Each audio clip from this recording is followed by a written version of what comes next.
I paid $82,000 to pay off my parents' mortgage, then they cut me out of their will. You don't have kids, you don't need it, they smirked. So I gifted them one final thing, a legal audit of the trust. Turns out they weren't in charge anymore. My name is Jennifer Wilson and I'm 31 years old. My story begins with a number, $82,431.17. It wasn't a gift, not really. It was the final payment on my parents' mortgage, a debt I'd been quietly chipping away at for the better part of a decade. I remember staring at the confirmation screen on my laptop, the small, almost disappointing green checkmark and the words "payment successful." There was no confetti, no champagne, no one patting me on the back. There was just the quiet hum of my refrigerator and the ticking of the clock on the wall. This was what I did. I was the family's financial shock absorber, the silent partner in their success. My life was a series of these quiet transactions, moments of support that were expected but never acknowledged. I had a whole collection of them, a folder on my desktop I called receipts. It wasn't just for money. It was for every buy-laid-out cousin, every last-minute plane ticket for a family emergency that was really just someone's poor planning. Each file was a quiet testament to a problem I had solved. Tonight was their 35th anniversary party. The mortgage payoff was my gift. They'd asked for it, of course. Not directly, never directly. It was all hints and sighs about legacy and securing the estate for the future. The future, I had assumed, included me. The banquet hall was exactly their style, opulent but tasteless. Gold-trimmed chairs, towering floral arrangements that smelled faintly of chemicals, and lighting that was just a little too bright, making everyone look washed out. I was seated at a table in the back, a sort of island of misfit relatives with distant cousins I hadn't spoken to in years. Meanwhile, Emily, my sister, sat at the head table with her fiancé, glowing under the main lights, perfectly positioned next to Mom and Dad. Mom floated around the room in a glittering gown, accepting compliments on her dress, on the venue, on the family's supposed generosity. She had a way of smiling that made you feel like you were the most important person in the room, even as her eyes were scanning for someone more important to talk to. Dad, on the other hand, was holding court by the stage, a glass of champagne in his hand, his laugh booming over the string quartet. When the time came, he walked up to the microphone, beaming at the crowd of 200 friends, donors, and family members. He thanked everyone for coming, for supporting the Wilson Family Trust and its important work with the local community foundation. He spoke about legacy, about the importance of what you leave behind for your children.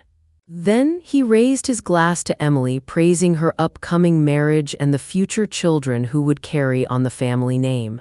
I watched from the back, a familiar ache settling in my chest. I was used to this.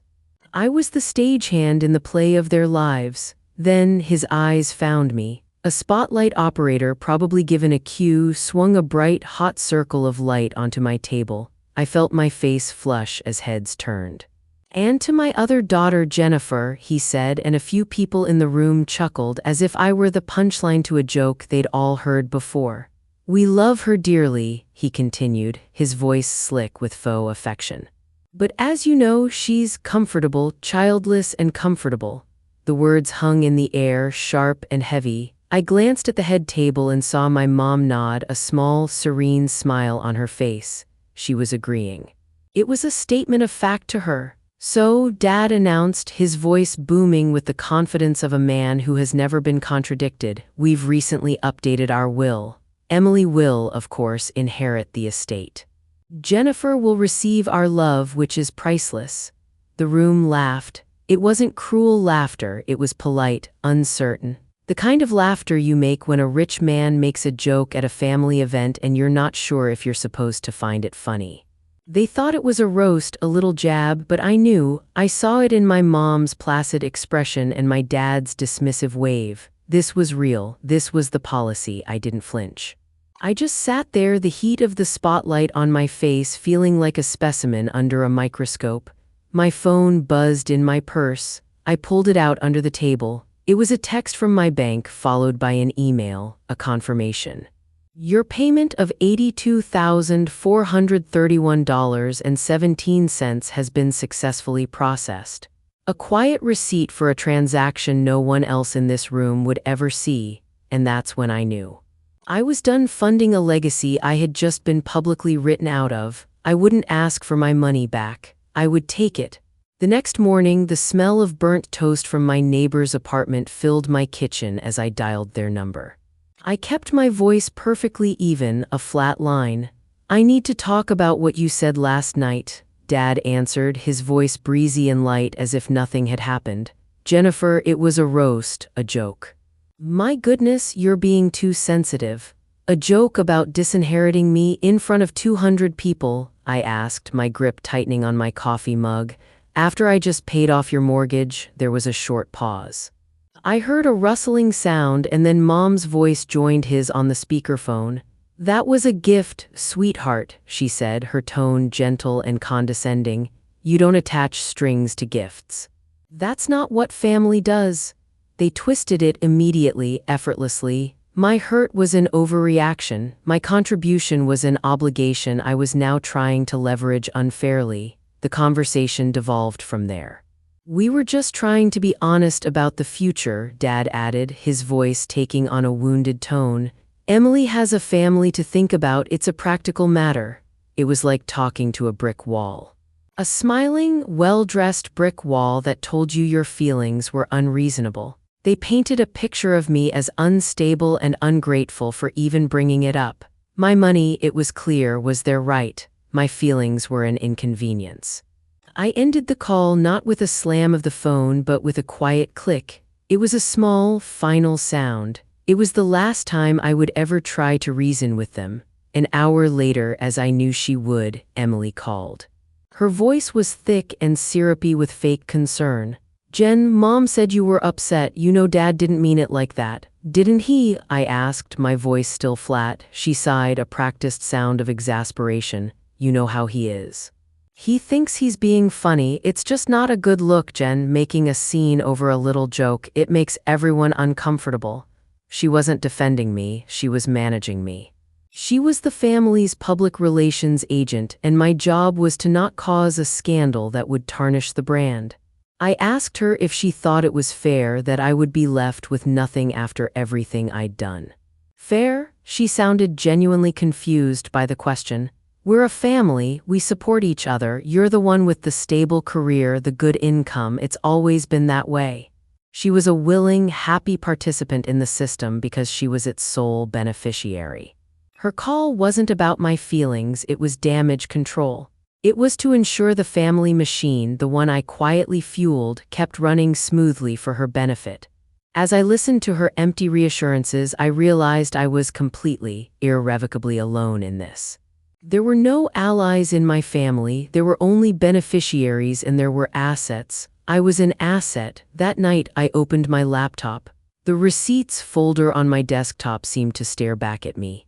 For a moment I was tempted to open it, to scroll through the years of quiet servitude documented in bank statements and email chains. But I didn't. I wasn't interested in nursing the wound anymore. I was interested in cauterizing it. I opened a new browser window, the stark white of the search bar a blank slate. My fingers hesitated for only a second before they started typing. My first search. Forensic accountant for family trusts. My second, right after, trust and estates litigation attorney. I wasn't looking for a therapist to help me process my feelings, I was looking for a weapon. I spent hours sifting through professional websites, their generic stock photos of smiling people in boardrooms, a stark contrast to the cold reality of my situation. I ignored the firms that promised amicable solutions and sensitive family mediation. I was looking for names that sounded discreet, sharp, and ruthless. Eventually, I found two. Alex Grant, a forensic accountant whose online profile was short and to the point, filled with testimonials praising his ability to untangle the messiest family finances. And Julia Carter, a lawyer who specialized in what the website called breach of fiduciary duty, a fancy term for trustees misusing money that wasn't theirs. I drafted a short, precise email to both of them, attaching nothing, admitting nothing. The subject line was simple: inquiry regarding Wilson Family Trust. My goal was no longer to be heard by my family, it was to be compensated. My first meeting was with Alex Grant, the accountant. His office was minimalist and gray, and he matched it perfectly. He was a sharp, quiet man in his late 40s who didn't offer a word of sympathy. He just listened, his eyes fixed on me, and when I was done, he asked for documents. I had already prepared a secure digital folder for him. In it was everything. Every wire transfer confirmation, every email from my parents with a casual request for help, every text message about a loan I'd made to a relative that was never repaid. My personal receipts now weaponized. He looked at the file directory on the screen I shared with him and nodded slowly. He told me his fee. It was high, the kind of number that makes you catch your breath. I didn't hesitate. This is an investment, I told him, and he gave the slightest hint of a smile. Next was Julia Carter, the lawyer. Her office was the opposite of Alex's, all steel and glass, high above the city, designed to project power. She was a poised, elegant woman whose suit probably cost more than my first car. She reviewed the few trust documents I had managed to get my hands on over the years. Family trusts run on two things, she said, her voice calm and assured. Good faith and bad bookkeeping. Let's find out which one applies here. I explained the situation. How I was no longer a named beneficiary, but how I had been a significant contributor. No, the primary contributor to the assets that had allowed the trust to function and grow. Julia explained that my history of contributions could give me what she called standing, a legal right to see where all the money had really gone. They treated you like a bank, she said, her words echoing my own thoughts. And banks have a right to an audit. The plan was simple and brutal. Alex would find the financial irregularities. Julia would use them as a hammer. A week later, I skipped the family's weekly Sunday dinner for the first time in my adult life. The response was immediate and predictable. The texts started within the hour. The first was from Mom, "Everything okay, sweetie, we miss you." It was the bait, the gentle tug on the line. An hour later, the second text arrived, this time from Emily. "Not coming to dinner is pretty passive-aggressive, Jen. You're making everyone worry." That was the hook, the application of guilt. Finally, the hammer from Dad, "Call your mother." "You're worrying her?" It was a command disguised as concern. It was a coordinated campaign, a well-oiled machine of emotional manipulation they had perfected over decades. My silence was a disruption to their system, a wrench in the gears. They didn't care if I was happy, they only cared if I was present, accounted for, and compliant. I responded to all three of them with a single, neutral text message. "Sorry, I was busy." Their system required my emotional participation. I was quietly withdrawing it, and they were beginning to feel the shift in equilibrium. They just didn't know why yet. My lack of a dramatic confrontation, of a tearful phone call they could manage, unnerved them far more than a screaming match ever would have. A few days later, the campaign escalated. Mom happened to be at my favorite coffee shop, the one near my office I went to every morning. It was no accident. She was sitting at a small table by the window, and her face lit up with practiced surprise when she saw me. She waved me over, and I knew I couldn't avoid it without causing the scene she was probably hoping for. She sat down at my table, her smile tight. "Jennifer, we need to talk. This silence isn't healthy for the family." She launched into a familiar speech about how I was being selfish, how I was letting one little off-color joke tear our family apart. Then, she shifted gears. "You know, your cousin, Tyler Brooks, is going through a tough time," she said, stirring a sugar packet into her untouched cappuccino. "His business is struggling. Your father and I were hoping to help him out with a small loan from the trust." It was a test. A calculated probe to see if the bank was still open for business. She was watching me closely, gauging my reaction. I took a slow sip of my coffee, keeping my expression neutral. "The trust is your and Dad's business," I said calmly. My neutrality was a brick wall she didn't know how to climb. She was expecting tears or anger, something she could manipulate. She got nothing. Her smile finally vanished and her voice dropped. "Don't be cold, Jennifer," she said, the gentle warning of a mob boss. "It doesn't suit you." As I walked away, I knew one thing for sure: Alex was on the right track. They needed the money for something, and they were getting nervous that the supply was cut off. Alex Grant called me a week after that. There was no preamble. "I've got something," he said, his voice clipped and professional. "It's a pattern." He had managed to get access to some of the trust's limited banking records and cross-referenced them with the timeline of my gifts. The pattern was damningly simple. My money would go into the trust's main account, and almost immediately, smaller, significant amounts would go out. They weren't just living off the trust's income as they were supposed to. They were using my capital injections, my money, to fund their lifestyle and bail out a rotating cast of their favorite relatives. He flagged several temporary loans made to my cousin, Tyler Brooks, over the past 5 years. There were no repayment schedules, no interest, no formal paperwork. "A loan without a promissory note isn't a loan," Alex explained in plain English. "It's a gift." They were giving away your money and calling it their own generosity. My money wasn't just paying their mortgage, it was propping up a whole ecosystem of their dependents, buying their loyalty and admiration. The $82,000 was just the latest and largest example. The problem wasn't a single cruel joke at a party.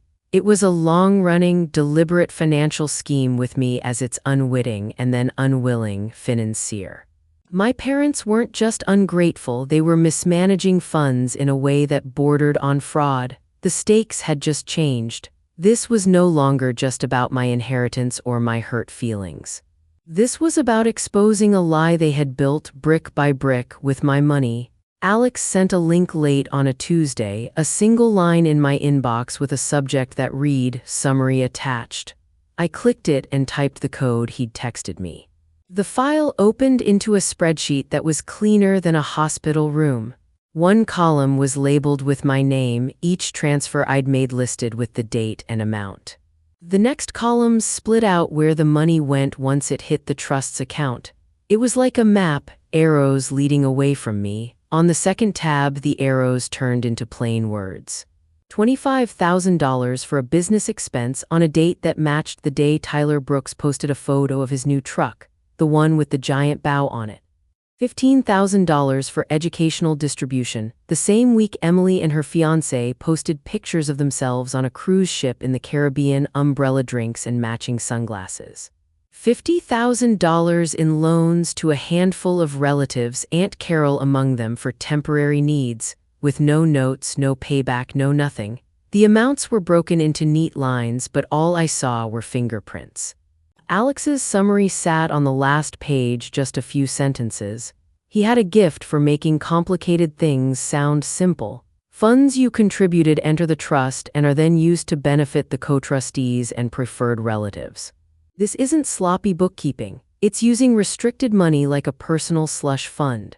He attached screenshots that made my stomach turn. Transfers out-timed within days of my deposits, dollar amounts that matched receipts I recognized, like the payment to a high-end restaurant labeled donor lunch that I knew from their photos had been a date night. I stared at the screen until the numbers pulsed. It wasn't only that they had erased me from their future, they had been cashing me in the whole time. Seeing it laid out in quiet rows and tidy fonts made it worse. There was nothing emotional to argue with, no spin, just the math. The house went still as if it was listening with me. The hum of my refrigerator, the street noise of floor below, the ice clicking in my water glass. I saved the file to my desktop into the receipts folder and sat back. Proof is colder than anger. It doesn't comfort you, it just leaves you with a decision. My first impulse was to forward the spreadsheet to them with a single line. Explain this? The idea tasted sweet for half a second.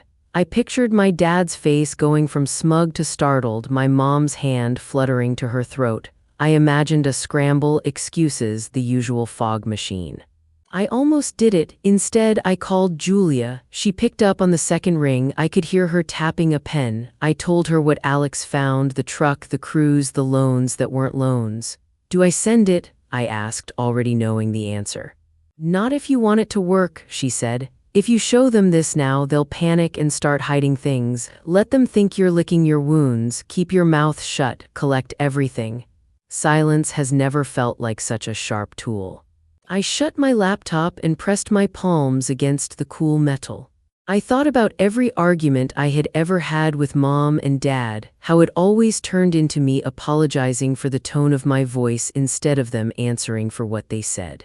They were masters at making the facts blurry. This time the facts were printed, dated, and sorted. There was nothing to debate. Okay, I said to Julia. The word felt like setting a glass down gently, not slamming it. No warnings. No more talking. Good, she said. We build the case. When it lands, there's no room to wiggle. After the call, I put my phone face down and just sat on my couch. The window was open a crack and a cool breeze moved the edge of the curtain. Across the street, a kid with a red backpack dragged his feet on a skateboard, sparks of sound against the sidewalk.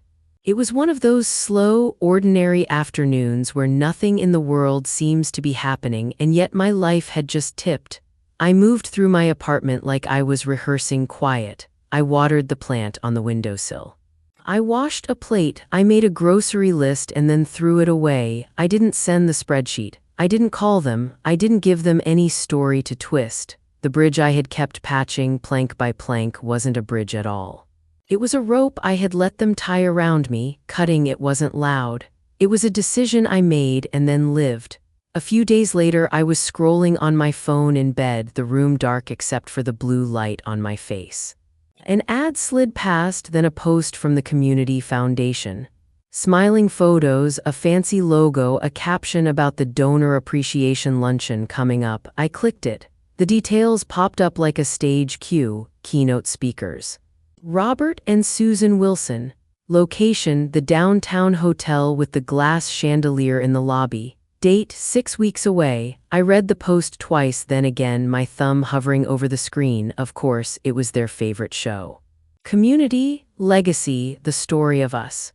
They loved that crowd, the donors who complimented their good taste, the board members who praised their steady hands. They would be in a room full of people whose opinions they measured themselves against, the people they were always trying to impress.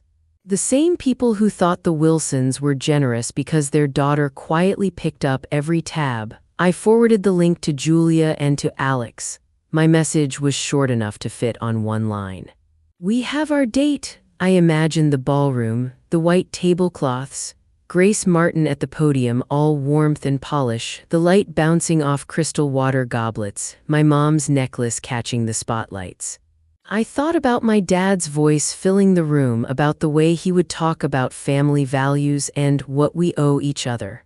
I pictured the exact way people would nod. I felt something settle in me, not heat but weight, like a safe being lowered onto the ground.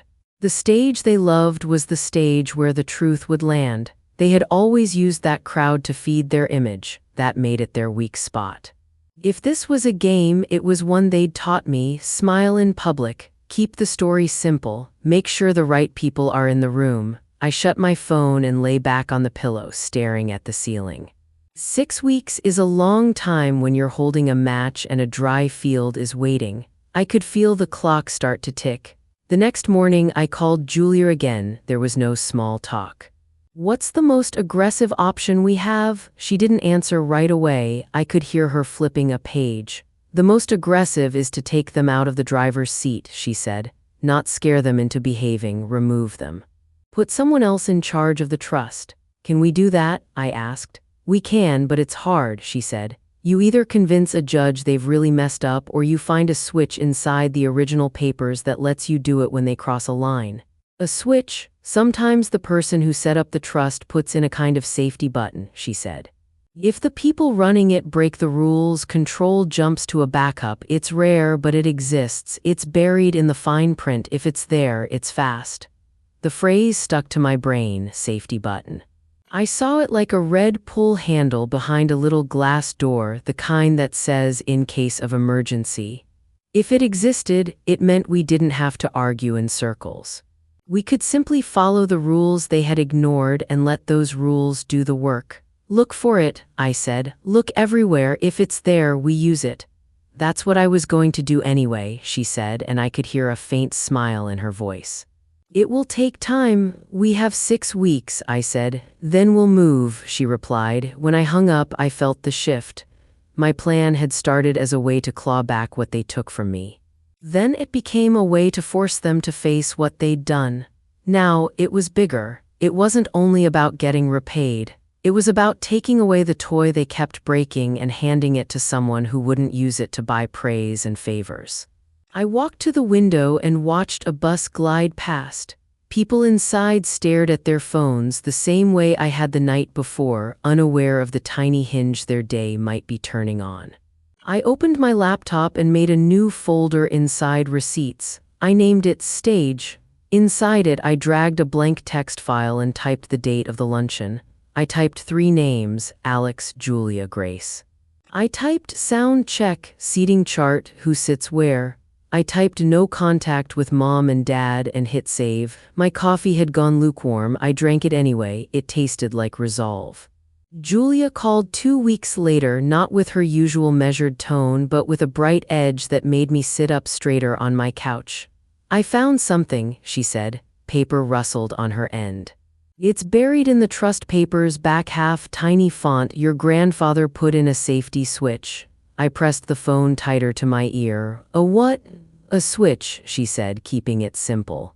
"If the people running the trust help themselves or act carelessly, control jumps to a backup your grandfather named. No long fight first. The moment there's solid proof, it flips." I stared at the water ring on my coffee table. "Who's the backup?" "Northern Holdings Trust Company," she said. "Old, boring, careful. They don't care about family politics. They care about rules." The words landed heavy and clean.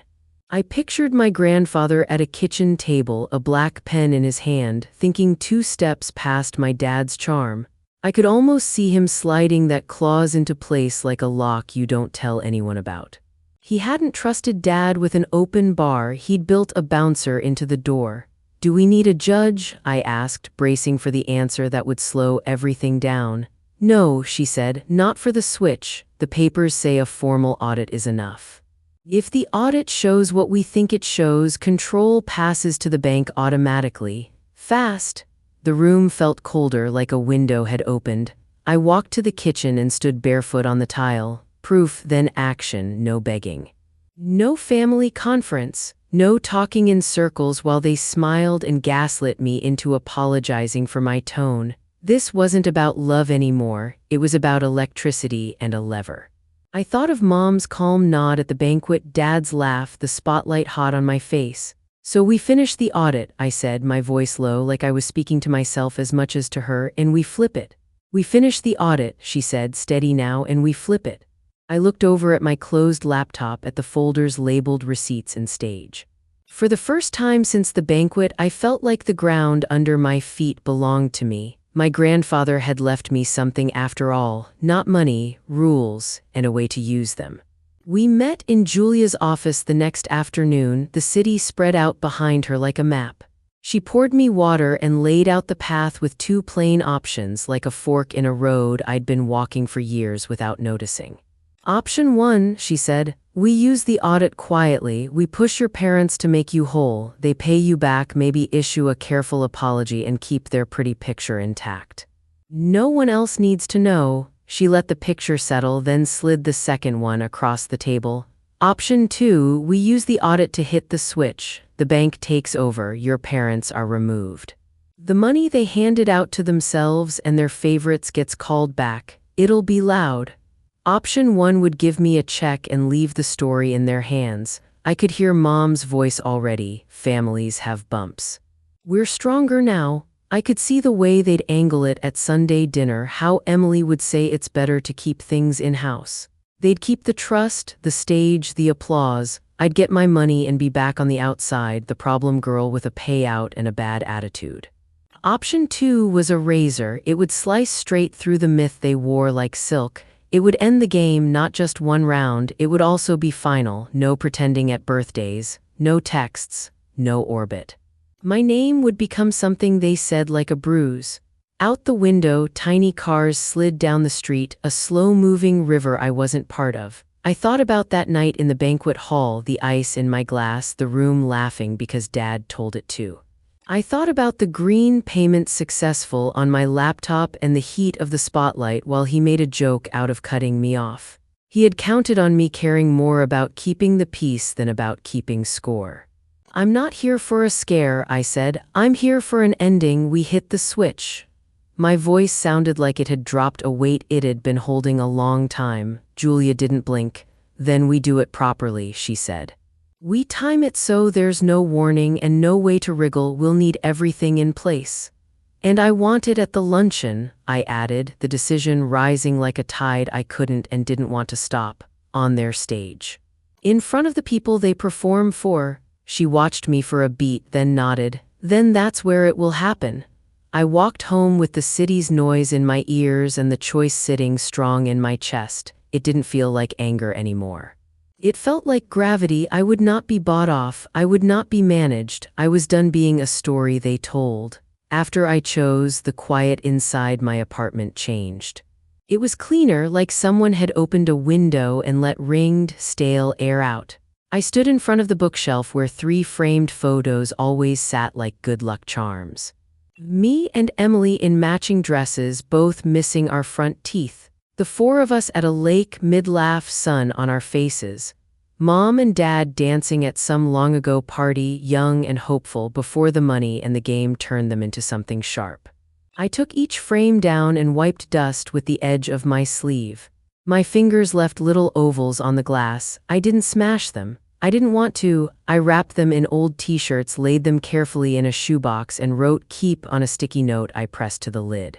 These were not lies, they were snapshots of a truth that had expired. I carried the box to the hall closet and slid it onto the top shelf next to a camping lantern I never used. The shelf creaked. It was a small sound that felt like a goodbye. I stood there a while, looking at the space where the frames had been. The empty shelf looked honest. The plants on the sill looked greener. My couch looked like a place to rest, not a waiting room. I made tea, watched the steam twist, and felt the ache I'd been ignoring finally announce itself.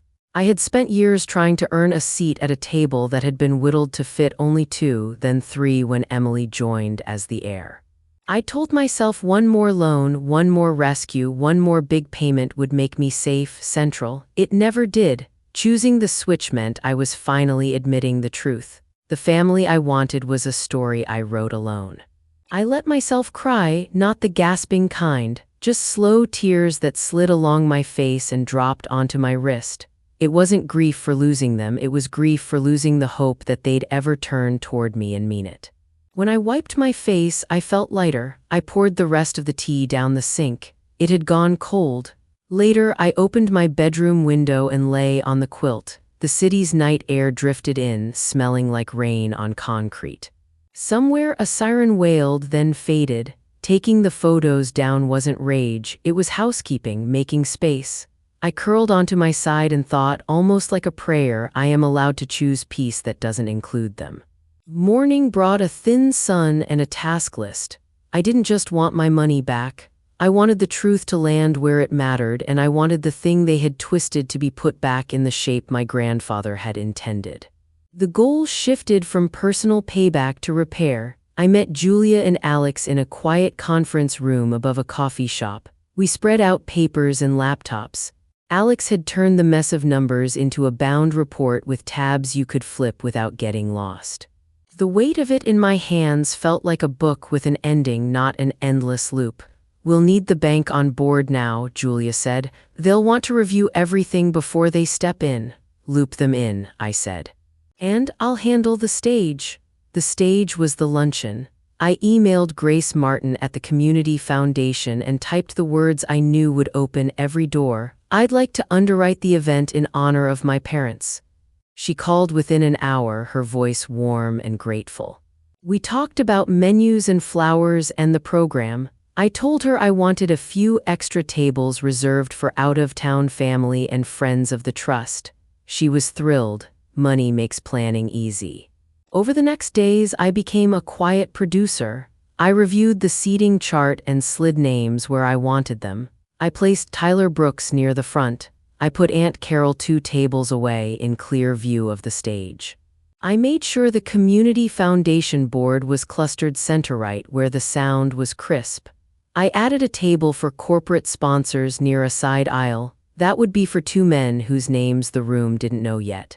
Thomas Reed and Ethan Cole. I scheduled a site visit with the hotel's event manager. I stood at the back of the ballroom while a tech tested the microphone. His voice echoed off crystal and carpet. "Can you hear me in the back?" he called. "Loud and clear," I said, picturing my dad at that lectern, picturing the moment his words would stop and someone else's would start.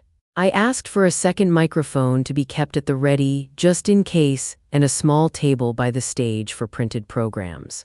The manager nodded, making notes. I added a small request to the program itself, a line thanking me for underwriting the luncheon. I wanted the room to hear my name once before everything shifted. At home, I sat at my kitchen table as evening stretched across the floor and I wrote a list in a notebook. Under goal, I didn't write get even. I wrote put the trust back in safe hands.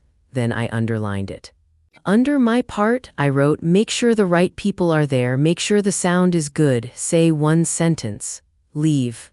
This wasn't going to be a screaming match or a public brawl. I wasn't going to gloat. I wasn't going to joke. I was going to show them what happens when you treat a person like a wallet and a plan like a prop. You get the bill, you get the lights turned off, someone else gets the keys. When I closed the notebook, the sun had gone and the room was a soft blue. The clock on the stove ticked. I breathed in, breathed out, and felt the new goal sit solid in my chest. The family story had been a stage for as long as I could remember. If they insisted on a performance, I would give them an ending. Not with fireworks, with order, with the switch my grandfather left like a small, fierce gift. Grace must have mentioned my sponsorship to them because a week later an email from Dad slid into my inbox with a subject line that tried to sound important. Your recent inquiries. I clicked it standing in my kitchen, the smell of coffee drifting up from the mug in my hand. He wrote that he'd heard I was asking questions about the trust, that he was deeply disappointed in my lack of faith. He said it like a minister scolding a child, smooth and tidy on the screen. Then came the little show of power. He informed me that the tiny joint savings account we'd shared since I was a teenager, an old leftover from when I first started working summers, was being closed. We think it's best to simplify our financial ties, he wrote. The money in it was mostly mine, a few $1,000s that had been sitting there for years untouched. He said he'd mail me a check. I stared at the words, then at my reflection in the black glass of the microwave. He wanted me to feel small. He wanted to remind me he could still flip a switch and make something of mine disappear, even if it was something that didn't matter. It was a warning shot, a tiny slap dressed up as housekeeping. I didn't reply. I took a screenshot and forwarded it to Julia with one line, "They're getting nervous." Then I put my phone face down on the counter and watched the steam curl off my coffee. For a minute, my hands shook, not with fear but with a kind of disgust I could feel in my teeth. Closing a child's account at $50 a year in interest was, to him, a flex. It told me everything I needed to know. He thought this was a tantrum. That night he followed the email with a text, "You've been unkind to your mother. Please do not attend Sunday dinner if you plan to cause more trouble." I typed 3 different replies and deleted each one. I settled on nothing. The quiet felt like holding a plank position, my muscles burning, my breath steady. I could do it. I could hold. 2 days later, my phone lit up with Aunt Carol's name. I almost let it go to voicemail, but I answered and put her on speaker so I could fold laundry while she talked. Her voice came through sweet and sharp. "Jennifer, your father is very hurt. He said you're digging around in the family's private business." The way she said private made it sound like a holy word. This is between me and Mom and Dad, I said, simple and flat. I don't want to involve you. You already have, she snapped, the sweetness gone in an instant. I could hear her take a breath, gather herself, and put the sugar back on. You know how people talk, you know how donors get uneasy. You need to stop whatever this is. I pictured the line item in Alex's report with her name beside $10,000 for a temporary need. I pictured her new patio furniture set from last summer, the one she'd bragged about on social media. I folded a t-shirt, smoothing the sleeves. I'm not discussing this, Aunt Carol. This is an attack on the family, she said, and her voice rose until it wobbled. When you attack the family, you attack all of us. There it was, the script. Togetherness as a club, loyalty as a test you only pass by being quiet. I kept my voice even. I'm not attacking anyone, I'm fixing a problem. You're jealous of Emily, she shot back fast as if she'd been waiting to say it. Everyone sees it. I stared at the neat stack of shirts on my bed. Goodbye, Aunt Carol, I said, and hung up before she could pour more syrup over the threat. My hands were steady as I put the phone down. Losing her wasn't a loss. It was clarity. Every person hooked into the current system, every person who'd taken a loan from the trust had an interest in me shutting up. They were all going to throw their weight around to keep the walls standing. Not because they loved Mom and Dad, because they loved what Mom and Dad could give. The rumors started like a slow leak, then gathered speed. A cousin I hadn't spoken to in months sent a text. Heard you're having money problems. Let me know if you need anything. I stared at the bubble on my screen and laughed out loud, a sharp, humorless sound that bounced off my kitchen cabinets. Another message from a woman I only ever saw at weddings and funerals. Did you really yell at your dad at the party? That's not like you. I could feel the story they were building in every word. I was unstable, I was greedy, I was making a scene. At lunch, a coworker I barely knew leaned over my desk. Saw your sister's engagement pics, she said brightly. Your family looks amazing. When I didn't reply, she added softer, you doing okay? It wasn't kindness, it was curiosity, the kind that makes people slow down for car wrecks. I took a bite of my sandwich and chewed until she walked away. On social media, Emily posted a photo of her and Mom dress shopping, arms linked, smiles shining. The caption read, feeling so loved. Family is everything. The comments were a crowd of clapping hands and heart emojis. I scrolled past it, then scrolled back, then put my phone face down again. They were setting the stage. They were painting me into a corner I didn't live in. The thing about being the villain is that it gives you a kind of freedom. If people are going to believe the worst of you no matter what, you stop performing. You stop making your face soft when you want to scream. You stop saying, it's fine, when there's a fire. In the quiet of my apartment, under the low hum of the fridge and the far-off siren that always seems to be moving through the city, I felt something untie in my chest. They had already judged me. Good, I didn't have to keep smiling for them while they took. My silence made them nervous. It put them in the dark. Every day I didn't show up, didn't text back, didn't fold myself into their old script. The story they were selling out there had to get bigger, louder, more dramatic to fill the space where my voice used to be. I let them turn up the volume until their words started to sound shrill. I let them wear themselves out. The luncheon was now 3 weeks away. The date circled itself in my mind every morning when I woke up. One night, Julia called as I was washing dishes, and I left a line of soap along the rim of a plate while I held the phone to my ear with my shoulder. Northern Holdings reviewed the early report, she said. Their counsel, Thomas Reed, says it's enough to flip the switch, but they won't act until the audit is finalized and signed. I pictured a tall man in a plain suit, careful and patient, with a folder he kept perfectly straight. So we wait for Alex to finish. We don't just wait, she said. We make sure Alex has everything, and we make sure your parents don't start shredding what they have. After we hung up, I called Alex and heard the click of keyboard keys in the background, his breath steady like he'd been at it for hours. We're close, he said. Weeks of statements. I'm flagging outflows that match personal spending. Will be done in time if nothing else is missing. What do you need? I asked. Time, he said, and for them not to move the goalposts. Time. It was the one thing I was bleeding. I wired another chunk to Alex's firm for rush service and felt the hole it cut in my savings. It wasn't a small pain, it was sharp like biting your tongue. I swallowed it. Money was the tool that had built their stage. Money would be the tool I used to take it apart. Every day I didn't speak to Mom and Dad, I could feel them pressing harder on their end. Mom sent a photo of a casserole with the caption, "Making your favorite tonight, door is open." Dad sent a link to an article about disrespectful adult children. I didn't open either, I kept a log instead. Calls, texts, odd charges Alex flagged in real time. The list made my chest tight. It also kept my head clear. The hotel sent me updated floor plans for the ballroom and I marked them up at my dining table with a sharp pencil, the lead scratching soft on the paper. I circled the table near the aisle where Thomas Reed would sit. I drew a little square for a side table beside the stage where a folder could rest. I wrote test mic 11:30 am on a sticky note and pressed it to the edge of my laptop. Details were my calm, details were the way I kept fear from running my day.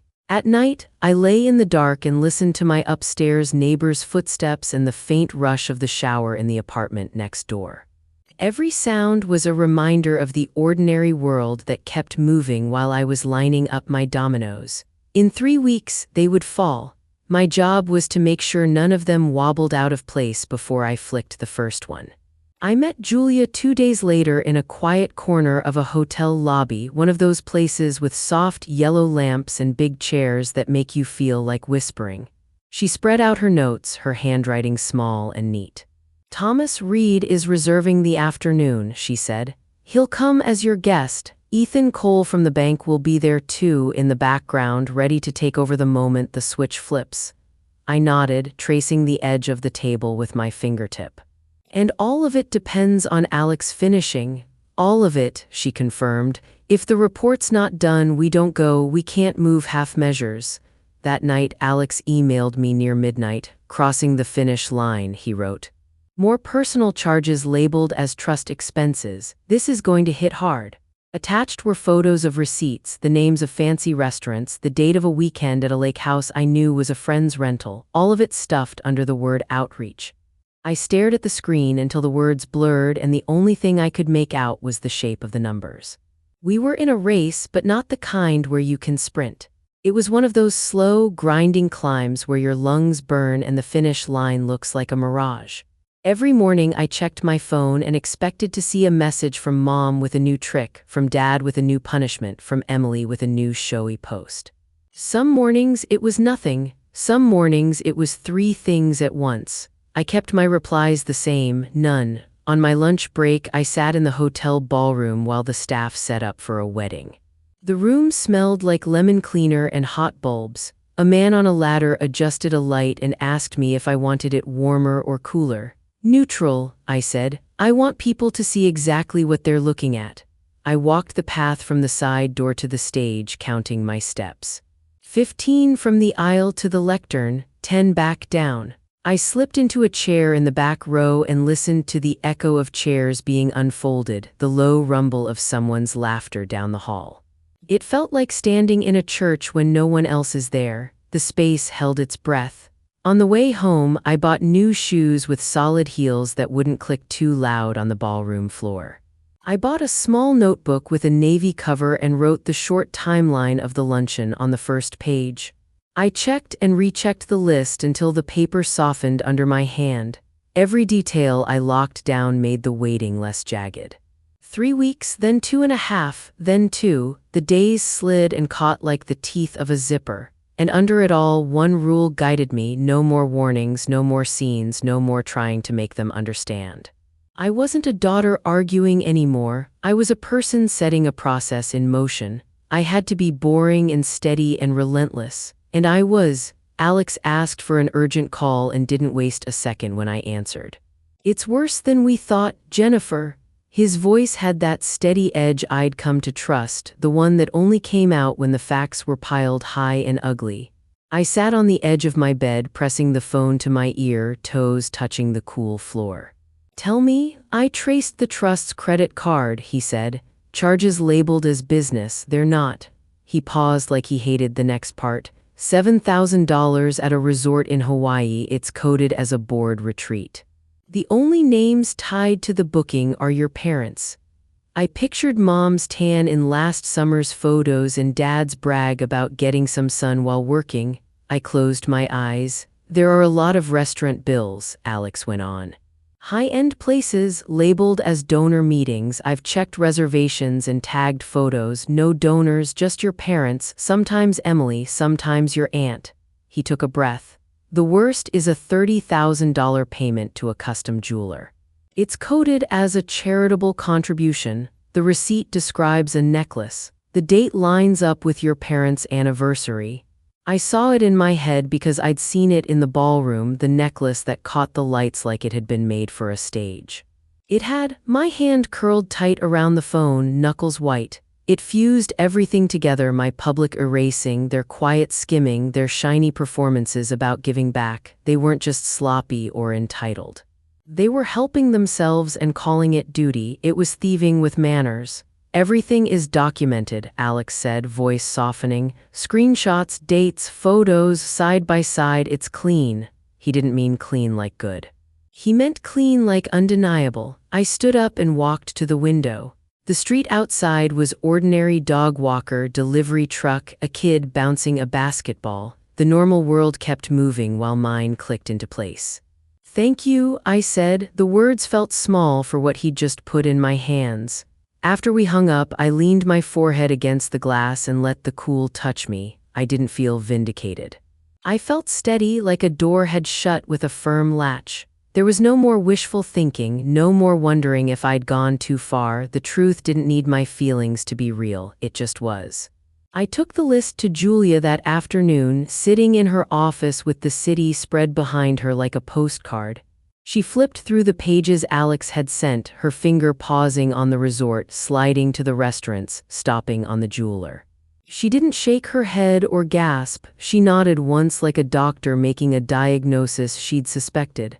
A quiet settlement is off the table, she said, not unkind, just direct.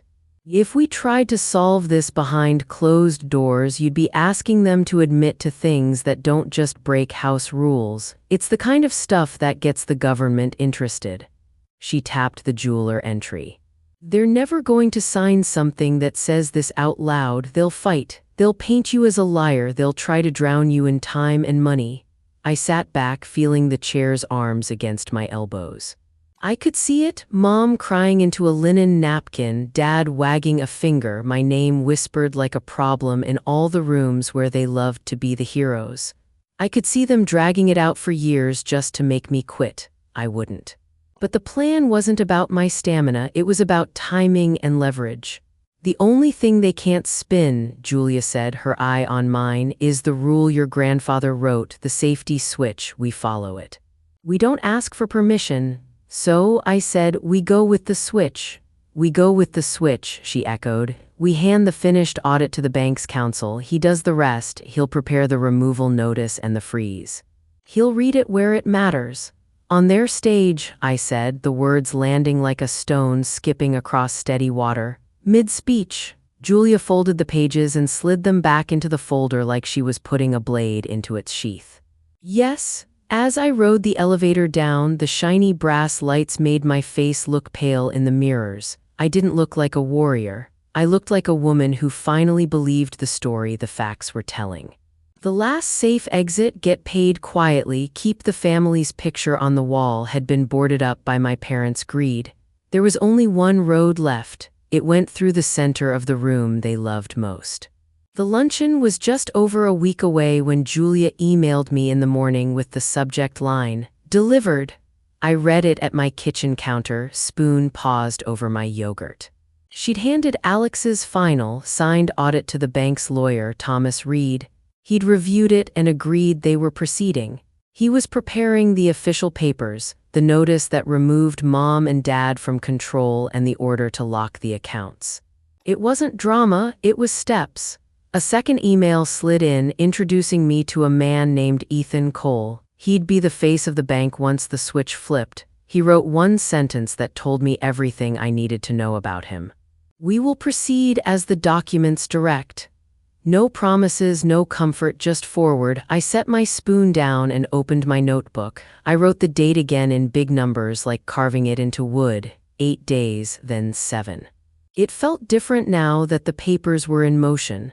The plan had moved from my head into the world. I couldn't stop it even if I woke up in a panic and decided I wanted to. The train had left the station. I called Grace Martin at the Community Foundation and ran through the final details. We confirmed the guest list, the name cards, the order of speakers. She thanked me again for underwriting the lunch, her voice sunny. "It means so much, Jennifer," she said. "Your parents are pillars in this community." "Right," I said, my mouth dry. "I'll see you there." I adjusted the seating chart once more, sliding little white rectangles on my dining table until they made a pattern only I saw. Tyler Brooks at the front, 2 seats from the aisle. Aunt Carol near the center, the board in a cluster where the sound carries. Thomas Reed and Ethan Cole at a side table with a clear path to the stage. I emailed the hotel to confirm the microphones and asked for a quick sound check before the program started. The event manager sent back thumbs-up emojis and a line about how excited they were to host the Wilsons again. I stared at the message for a second, then moved it to a folder called Logistics. Every step locked the plan tighter. When my phone dinged with a calendar alert, it wasn't a date. It was a domino dropping into place. Payments to Alex and Julia cleared. The bank's letterhead popped up in my inbox with a draft of the opening lines Thomas Reed would read. I didn't open the attachment. I didn't need to.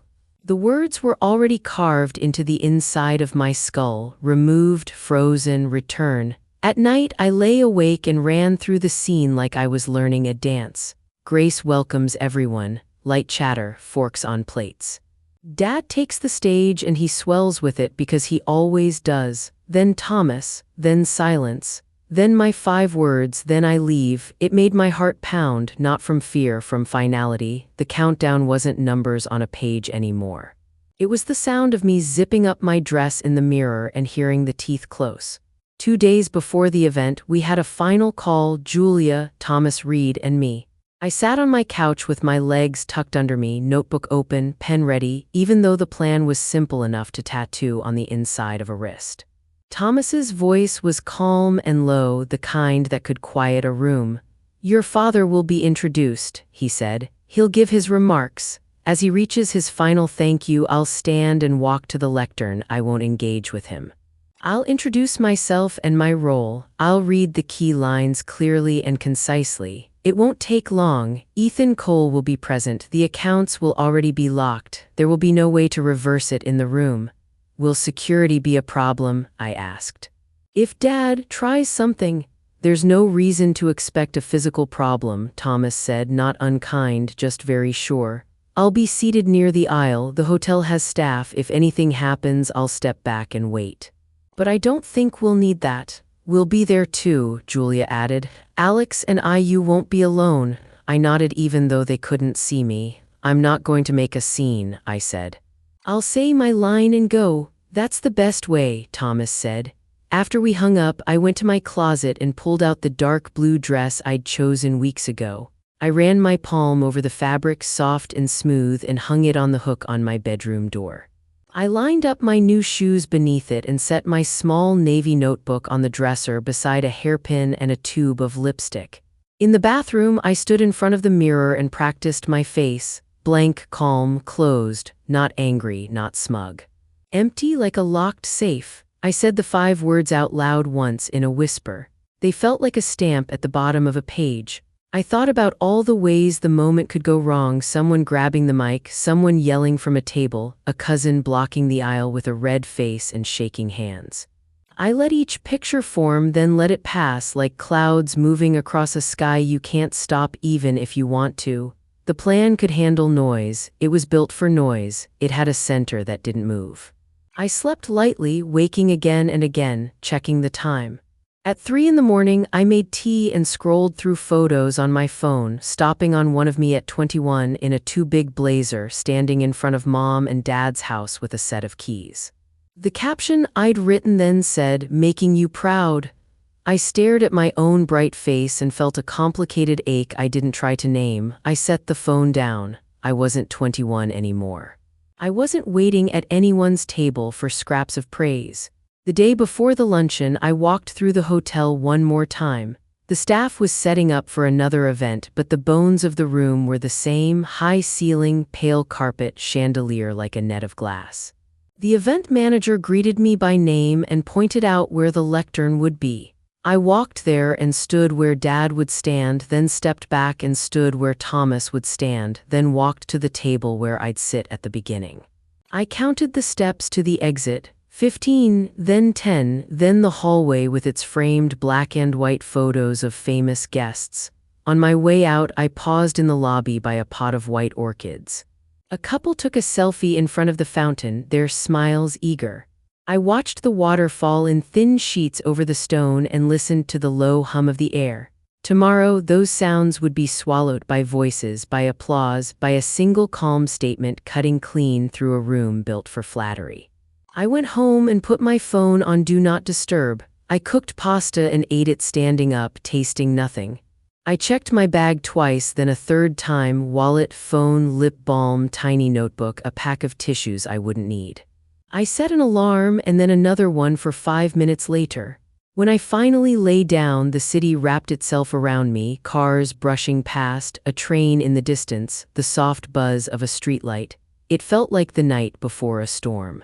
The air itself seemed to wait. I closed my eyes and breathed until sleep found me, not deep but enough. Tomorrow the show would go on, and so would the ending. 2 mornings before the luncheon, my phone buzzed while I was making toast. I wiped butter on a paper towel and checked the screen. The text came from a number I didn't have saved. It was a photo. Mom, Dad, and Emily at a restaurant, cheeks pressed together, eyes bright. Emily was holding up her hand like a game show model, her ring throwing sparkles into the lens. I could almost hear the high, happy pitch of their voices. Below the photo, Emily had typed, "Just wanted you to see how happy we are. It's a shame you're choosing to miss all of this. Tearing the family apart over money is a pretty ugly look, Jen." I read it twice, then a third time, as if the words might change. Tearing the family apart? Not standing up for yourself, not telling the truth. It was the same story I'd been given since I was a kid. When I asked for fairness, I was being difficult. When I asked for help, I was needy. When I said no, I was cold. The toast popped and scared me. It was burned, dark around the edges, the kind that turns to ash in your mouth. I threw it away and stood there staring at the blank slot in the toaster. My hand shook a little. I wasn't proud of that, but it was true. For a moment, I wasn't a woman with a plan. I was a girl again, told to lower my voice, to go along, to not make things awkward. I set the phone face down on the counter and pressed my thumbs into my eyes until I saw flares of light. The kitchen was quiet, the kind of quiet that makes the sound of the refrigerator feel loud. I could smell the bitter toast still hanging in the air. I could feel the pull in my chest, that old familiar thread that kept me tied to a table where I never got a chair. I picked up the phone again and looked at the picture. Mom's necklace was in it, bright as a small sun, the one bought with trust money, marked as a gift to charity. I let that fact sit next to the way my stomach hurt. They were both true. I slid the phone into a drawer and shut it. The soft thud felt like closing a lid on something poisonous. I leaned my hips against the counter until the ache passed. Then I made new toast and ate it standing up, chewing slowly, tasting every plain, honest bite. That night, the quiet felt heavier. It wasn't peaceful. It was the kind that sits on your shoulders and makes your body feel like a chair you've been in too long. I curled up on my couch with a blanket over my knees and stared at the dark window. My reflection looked back at me, pale and a little tired, the city lights making small ghost shapes behind my head. I scrolled through my contacts, thumb dragging over names: college friends who lived far away, work friends who knew only the surface of this story. One by one, I thought, what would I even say? Hey, I'm going to blow up my family in a hotel ballroom on purpose, and I feel sad about it. The words were absurd in my mouth. I pressed the side button and let the screen go black. I stood and walked around my apartment like a slow circle might change the air. I moved a stack of mail from one end of the table to the other. I watered the fern I always forget about. I picked up a photo frame I'd missed in my earlier cleaning and set it down again. The routine things didn't change the weight. It sat with me. It asked hard questions. Was it worth it to be right and be alone? Was it worth losing every easy family script, every holiday card, even the shallow kindness of a text from mom with a heart at the end? The answer I found first was a small, frightened one. I don't know, it lodged behind my ribs. Tears came, not the loud, shaking kind, just steady lines that slid over my cheeks and dropped onto the blanket. I didn't try to stop them. I didn't scold myself for crying. This was the real price, and it deserved to be felt. I got up to get tissues, and as I passed the kitchen, I caught my reflection again. My face was red and soft, but my eyes were clear. The sadness didn't scare me as much as it used to.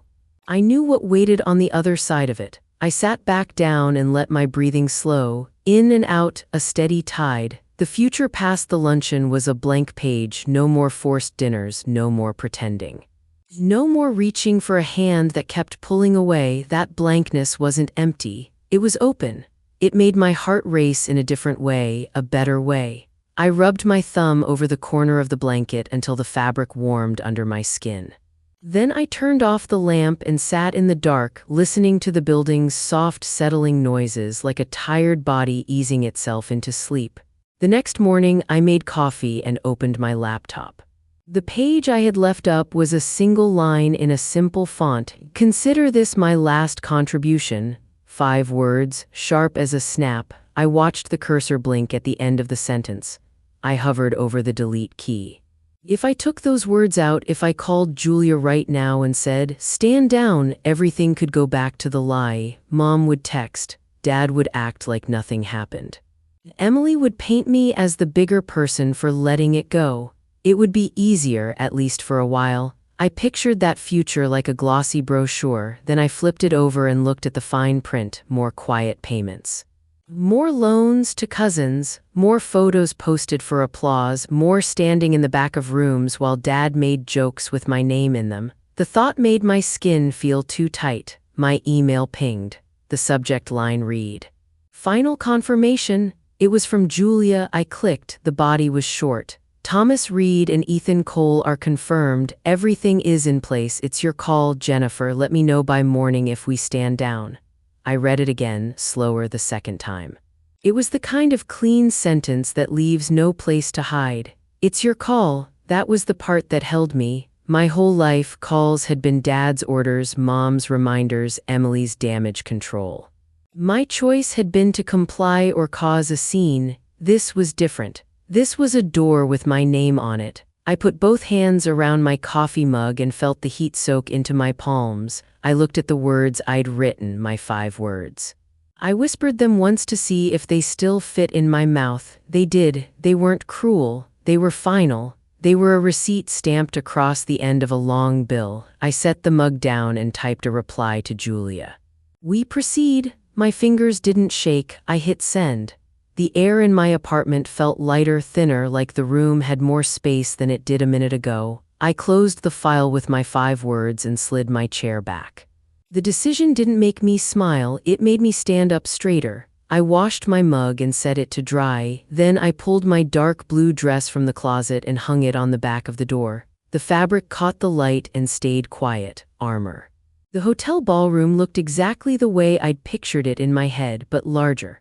It swallowed sound and reflected light in equal measure.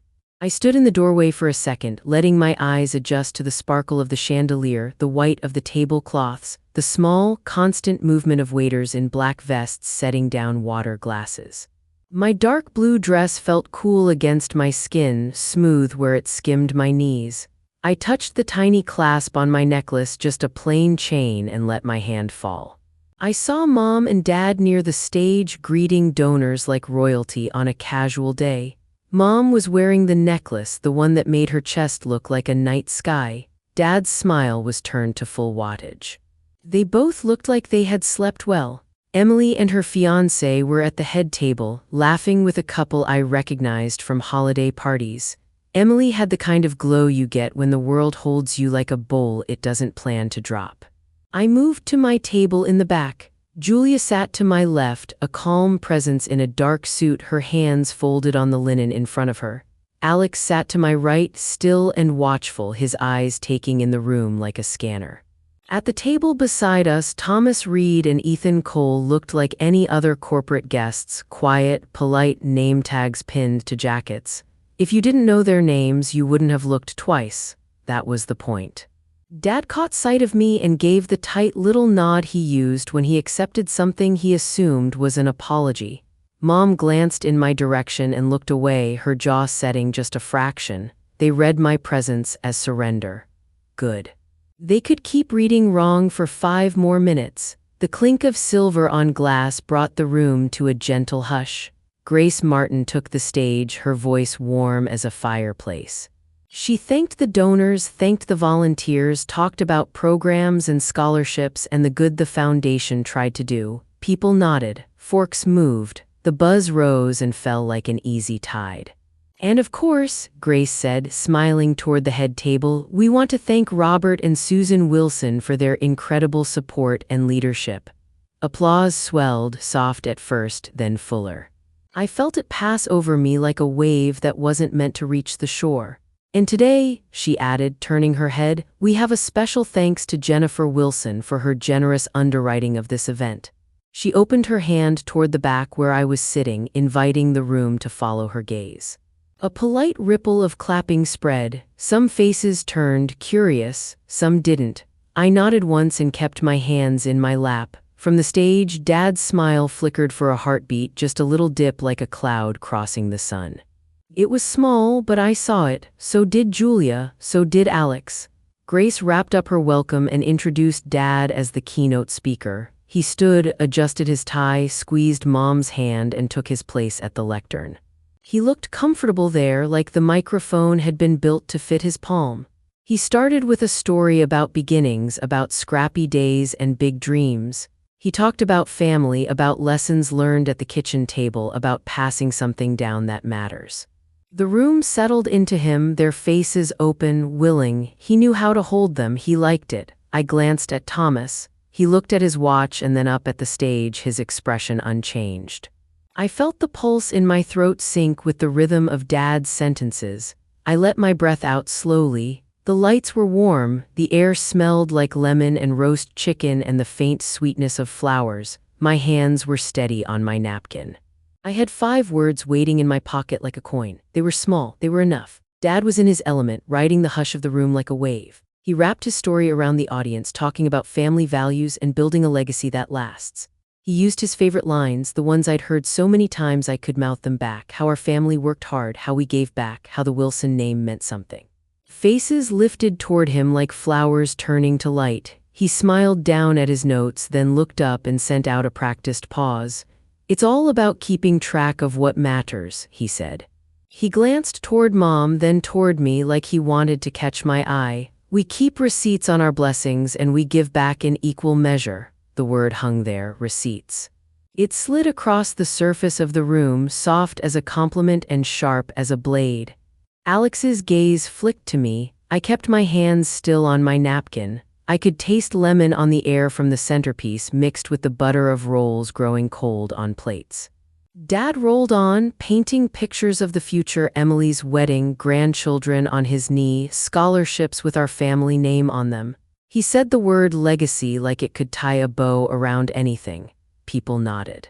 A few wiped at their eyes. Mom dabbed the corner of her mouth with her napkin and tilted her chin to show off the necklace like a star that knew it was being watched. He lifted his glass. To family, to community, and to a legacy of integrity, he said. He loved that last word. He savored it. The applause came up strong, a sea of palms striking in polite, warm waves. I felt it pass through me, not hot, not cold. Just noise. I took in a long breath through my nose and let it out slow. I gave Julia the smallest nod. She moved her hand, a tiny motion, and Thomas Reed pushed his chair back. The legs made a quiet scrape on the carpet that no one heard. He stood, buttoned his jacket, and started toward the stage with a calm that told me he'd done hard things in quiet rooms before. Dad was still smiling, soaking in the applause, a host who believed the night would bend to his plan. For one last second, he really was in charge. Then the room shifted. As the clapping died, Thomas stepped up to the front of the stage and into the light. Dad reached his hand out like he expected praise, the way he always did when a certain kind of man walked toward him. Thomas didn't take it. He moved past, straight to the lectern, and adjusted the microphone with a small, sure twist. The sound caught every breath in the room and held it. "Excuse me," he said. His voice was steady enough to thread through crystal and chatter and pin it all to the wall. "I have a brief statement." A murmur rippled through the tables like a wind through tall grass. I could feel bodies lean, knives and forks stilled. A waiter froze with a tray balanced in the crook of his arm. "My name is Thomas Reed," he said. "I'm counsel for Northern Holdings Trust Company, the successor named to take over the Wilson Family Trust if the current leaders break the rules." Dad's smile jerked, then tried to reset. Mom went still, her fingers touching the big stone at her throat by instinct, not sense. Emily's face tilted, confused. Thomas continued, each word clear. "An independent audit has confirmed multiple instances where trust money was used for personal gain and for loans to relatives that were never paid back." A woman at the next table sucked in air hard enough to make a sound. Someone's glass knocked the edge of a plate with a sharp, high clink that echoed. I watched Dad's jaw harden as he looked out at his crowd, the loyal faces, the heads he thought would always nod when he spoke. He tried to step forward to say something into the microphone, but Thomas didn't move aside. He didn't even look at him. "Under the terms of the trust," Thomas said, "Northern Holdings will take control now." His voice never rose. It didn't need to, the words were simple, the meaning did all the lifting. "As of this moment," he said, "Robert and Susan Wilson are removed as managers of the trust." It was a clean slice. The room heard it. Everyone felt where it cut. My chest didn't swell, it went quiet the way a room does when power leaves it. "Effective immediately," Thomas said, holding a document just high enough that those in the front could see the seal. "All trust accounts are locked. No one may move money or make new payments. Any property bought with trust funds that wasn't for true charity will be retrieved. That includes personal items and loans given without clear terms." He turned his head, and even from the back I could tell his eyes found my parents. "You will hand over all records today. A representative is here to take possession and keep things safe."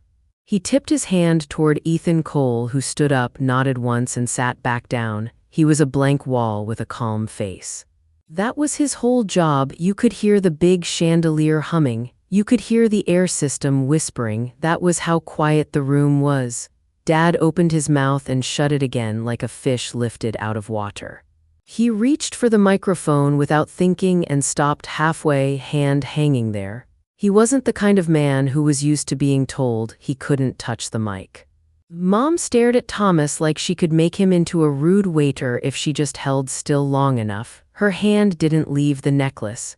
Emily's lips moved, a silent what that didn't find a voice. Tyler at the front was suddenly very interested in the program card, fingers smoothing the paper he was trying not to crumple. Aunt Carol's smile was frozen in place like a mask she couldn't get off. Thomas stepped back from the lectern. He didn't gloat, he didn't glance around for approval, he just did what he came to do and then stopped doing it. Grace Martin stood near the wing with her eyes wide, the way people look when a summer storm rolls in on a clear day. For a beat, the whole ballroom hung there the way a clock does when the second hand pauses half a tick too long. I stood. The simple slide of my chair legs across the carpet sounded louder than I expected. Heads turned like a field of flowers turning from the sun to a blue flame. I felt my own face go still, not angry, not pleased. I felt like a door that had shut, and that was all. I didn't need a microphone, the room was a cup. The sound of my voice would sit in it. I looked at Dad, then at Mom. I let the sight of them land in me, his stiff jaw, her hand clutching shine, and then fall away without sticking. My voice was clear when I spoke. "Consider this my last contribution." No one clapped. A fork slipped from someone's fingers and hit a plate, and even that small sound made people flinch. It wasn't a line for laughs, it wasn't a line for cheers, it was a receipt. I let it sit there between us, simple as a period at the end of a sentence. I turned and walked. The aisle felt longer than it had when I paced it empty the day before. My heels were steady. I counted by breaths, not steps. Donor faces slid by, a blur of makeup and tight smiles that had nowhere to go. A man near the aisle shifted like he might say something and then pulled his shoulders back in as if the air around me was colder than he expected. The lobby was cool after the heat of the lights. The orchids by the fountain smelled clean. I pushed through the soft swing of the glass door and let it close behind me. Outside, the day was bright and the street noise was almost cheerful: car horns, a laugh, a dog barking. It felt like stepping out of a theater while the show kept going. I didn't look back through the glass. I already knew how the scene ended. A week later, the quiet in my phone was complete. No missed calls. No long messages with tears typed into them. It was like my number fell out of a family tree and no one noticed. The city's small business journal ran a short piece about a change in management at the trust. It was a paragraph tucked between ads for office space and a new cafe. It didn't list names, but it didn't need to. People who mattered to them would read it and understand. Ethan Cole called me yesterday. He sounded the same in my ear as he did in the ballroom, calm, plain. He said the transition was finished. He said someone from his office had collected the records and that everything was being put back in order. He used phrases like getting assets back where they belong, which I translated in my head into real things. The truck in my cousin's driveway, the necklace in Mom's jewelry box, the dinners they took and called it work. He asked if I wanted updates as they dragged every piece into the light. No, I said, just send a final report when it's done. I didn't need to see the play-by-play. Knowing it was happening was enough. The sunlight in my apartment felt different, lighter. It came through the blinds in simple bars across the floor. My plant on the sill looked greener. The quiet was a clean thing now. It didn't press on me. It didn't demand anything. It sat. I made coffee and drank it without checking my phone. No buzzing undercut my morning. No new stories I had to swallow. I set the mug on the table and listened to the small sounds of my own home. The hum of the fridge, a neighbor's laugh as a door clicked shut down the hall. It was the kind of quiet that doesn't need anything explained. The cost is clear. I don't have a family in the way I used to define it. The photos I took down are still in the box in my closet. I won't be at Emily's wedding. I won't get a birthday text with a confetti emoji from Mom. Dad won't send a link to something he thinks I need to read. The old version of my future is gone. I don't say that to make it sound sad, it's just true. I traded something heavy and sticky for a blank, clean page. That blank space isn't a loss, it's a choice. I sat at my laptop at the same table where I hit payment successful and set this whole thing rolling. The screen glowed with an email from Julia, final invoice attached. I opened it, double-checked the numbers, and sent the payment through. The confirmation window popped up, paid in full, a small sentence, a neat period. It felt right. I picked up my phone and opened my contacts. The names were simple, close to the top because I'd called them the most for most of my life. Dad, I pressed and held. Delete contact, the screen asked. Yes. Mom, press hold. Yes. Emily, yes. No photo popped up to ask me if I was sure. The phone didn't try to make me feel anything about it. It just did what I told it to do. I set the phone down and looked around my apartment, the couch, the plant, the clean stretch of table. It didn't feel empty, it felt honest. I breathed out and rubbed a thumb over a faint water ring in the wood, a mark from some forgotten glass. It would sand out one day if I cared enough to try. Or it would stay there, a small proof that something stood there once. Either way, it was mine to decide. Bookkeeping, I thought, just keeping the books straight. My last receipt. Sometimes the only way to close a painful chapter is to write the ending yourself. If you've had to choose yourself over someone else's story, share it in the comments. I read them. If this spoke to you, subscribe for more. Thanks for listening.